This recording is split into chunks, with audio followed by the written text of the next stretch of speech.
दूसरे देवताओं के पूजा करने के लिए जाओगे तो ये चीज लाओ, वो चीज लाओ, ये साधन लाओ, वो लाओ, ये लाओ, सारी व्यवस्था करो, फिर इस प्रकार से चढ़ाओ, इस विधान से चढ़ाओ, इस विधि से चढ़ाओ, इस समय चढ़ाओ। और भोलेनाथ की पूजा करना हो तो कुछ हो तो ठीक है, और कुछ ना हो तो भी,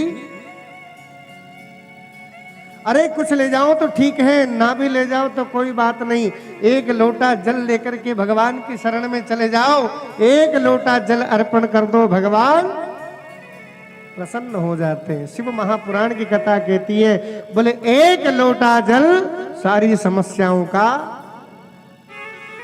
कुछ और करने की आवश्यकता नहीं महाराज।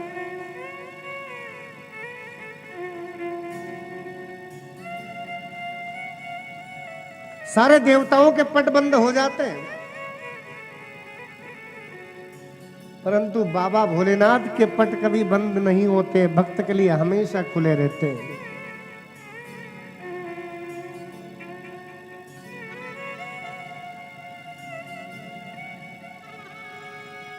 कल की कथा में सुनाया था ना मैंने,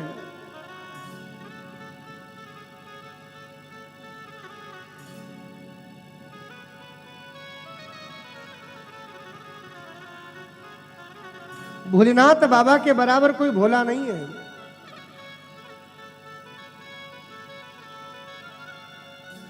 एक बार यदि केवल व्यक्ति जाकर के सच्चे मन से भगवान की शरणागति स्वीकार करके भगवान के शरण में बैठ करके केवल एक बार ये कह दे कि प्रभु मैं अब तेरा हूं, जैसा भी हूं, कामी हूं, कुटिल हूं,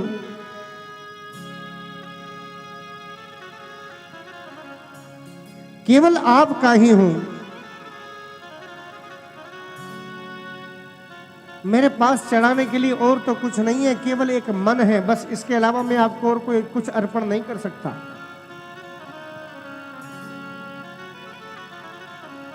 और मैं तो कहता हूं कई बार कथाओं में कि भाई संसार की भौतिक वस्तुओं से चढ़ाने के बजाय तो अपने मन को ही भगवान के चरणों में अर्पण कर दो, इसके बाद और कुछ चढ़ाने की आवश्यकता नहीं पड़ेगी।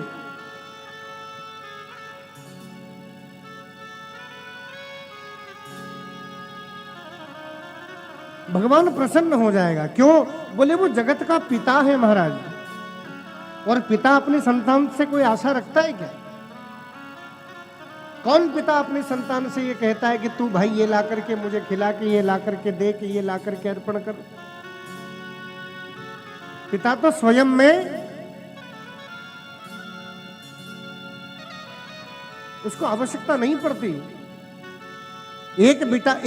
साधारण पिता के भी यदि 4 संतान हो ना, तो वो चारों संतानें पिता की नजर में समान होती हैं, और पिता किसी भी संतान से ये नहीं चाहता कि मुझे मेरा ये वाला बेटा ये ला करके दे, वो तो ये चाहता है कि मेरा बेटा अच्छा कार्य करे, केवल मेरी ख्याति, मेरा नाम